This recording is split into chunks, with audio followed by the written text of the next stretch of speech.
This week in economics on the 12th of April, as in the U.S. we move towards what's called Tax Day. In Canada, it's the Inland Revenue, not the IRS. I forget the day there right now, but we'll go first to the Bloomberg News before we go to what we normally do here.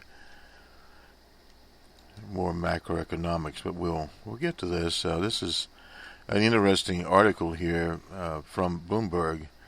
How much Americans really pay in taxes? Some $1.4 trillion in individual taxes are due to the IRS on April the 15th. But for many Americans, that's only half of it. A new report from the Congressional Joint Committee on Taxation shows that looking only at income taxes miss most of what we pay to the federal government each year. The average American pays an income tax rate of 10.1%, the Joint Committee found, and we'll go to that report in a minute here. The 10% seems low, doesn't it? But the official tax rate starts at 10% and goes all the way to 39.6%.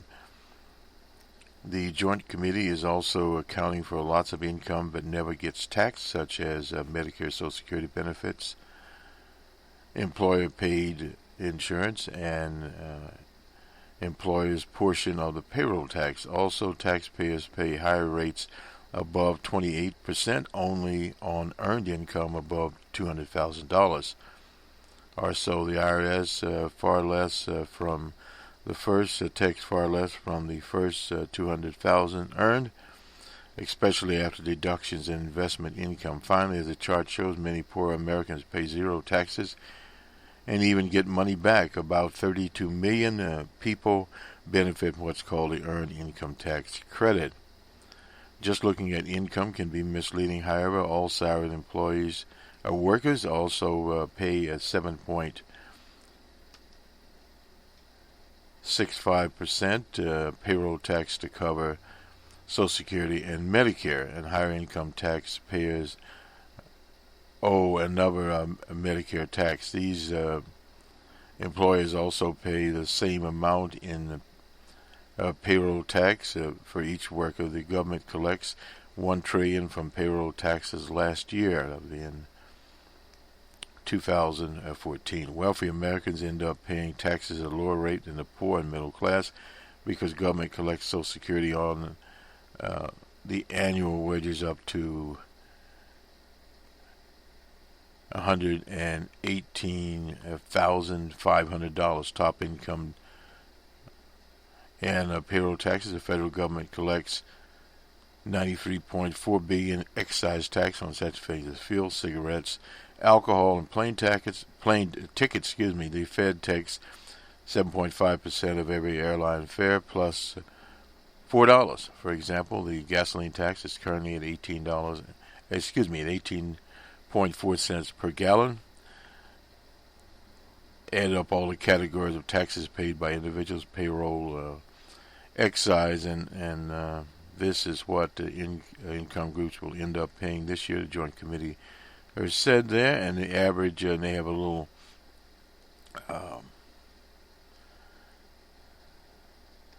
type graphic here to show basically what they would pay. The tax burden rises progressively with income. The wealthier pay a third of their income tax to the federal government. One exception to the tax rate steadily rises through the income tax brackets. Americans who earn less than $10,000 a year don't pay enough from their earned income tax at the time to make up for payroll and excise taxes. That's a very important situation there, and how the tax system is effectively set up. Let me just go to this report and we'll scrutinize a little bit of it.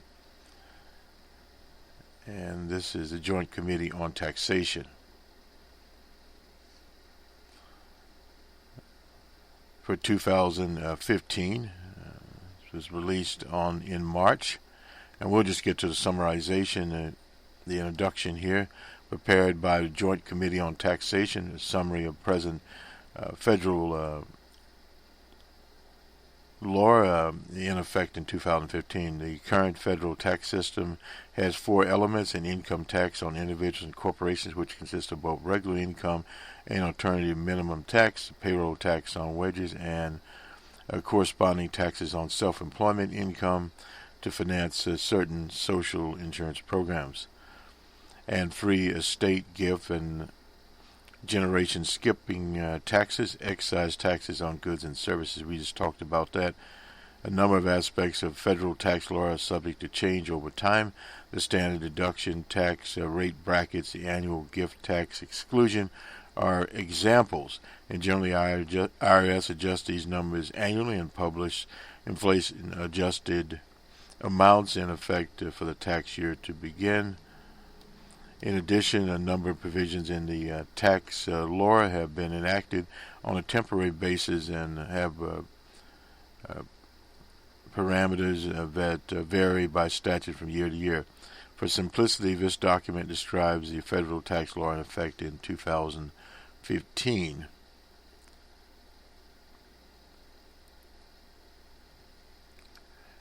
A U.S. citizen, alien, generally is subject to U.S.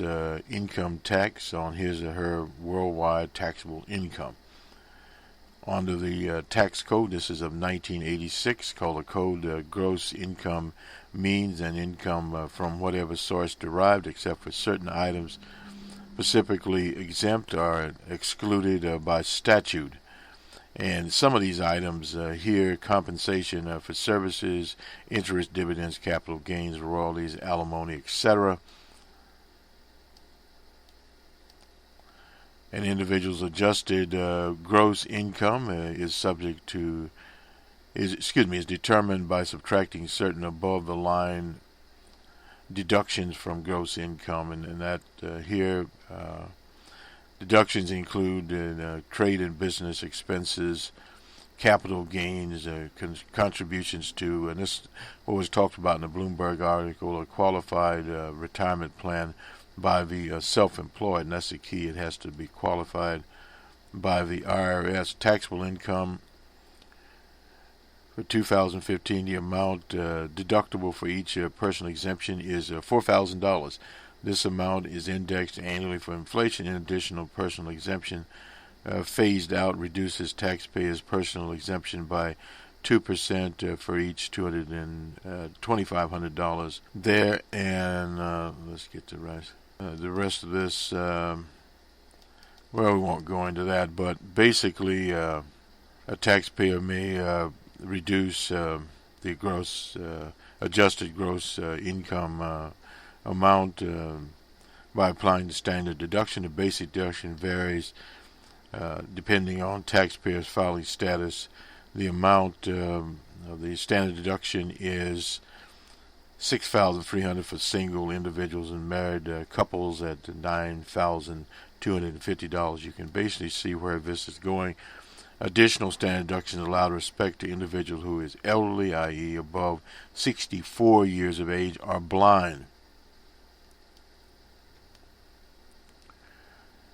And such things as real property, certain personal property taxes, mortgage interest, etc., charitable contributions, medical expenses in excess of 10%, there are 7.5% in some cases. Those are more deductions thrown in. We won't spend any time on that. So basically, standard deduction, personal exemption there. Head of household, $9,000. We talked about that. Single and married filing separately, $6,000. The personal exemption is at $6,300. Is at $4,000 there. And it's kind of an interesting report here. If taxable income is not over $9,000, this is for singles here, it's 10% of taxable income. You'd pay nothing. Over $9,225, $225, and not over $37,000. You are basically taxed at $920.50.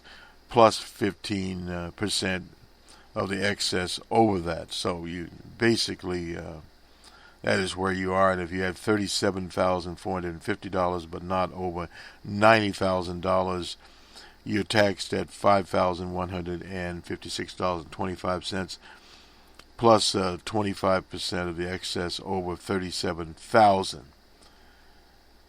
And the $90,000 bracket here, well, let me just skip on to the $413,200 there. You are taxed at $119,996.25 plus 39.6% of it over $413,000. Very few people taxed at that. We won't get into some of the other tables here, but you can basically see where the tax rates are going. Capital losses generally are deducted in full against gains. In addition, individuals may deduct capital losses up to $3,000 ordinary income in each year. A maximum rate applies to capital gains and dividends for 2015. Adjusted capital gains of individual is 20% of any amount of gains, as otherwise it'd be taxed at the 39.6% rate there.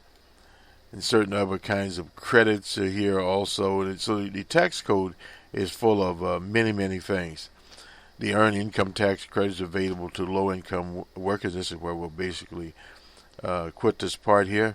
If a taxpayer has one, two, or more or no qualifying kids, the maximum earned income tax is $6,242 for taxpayers with more than two qualifying children.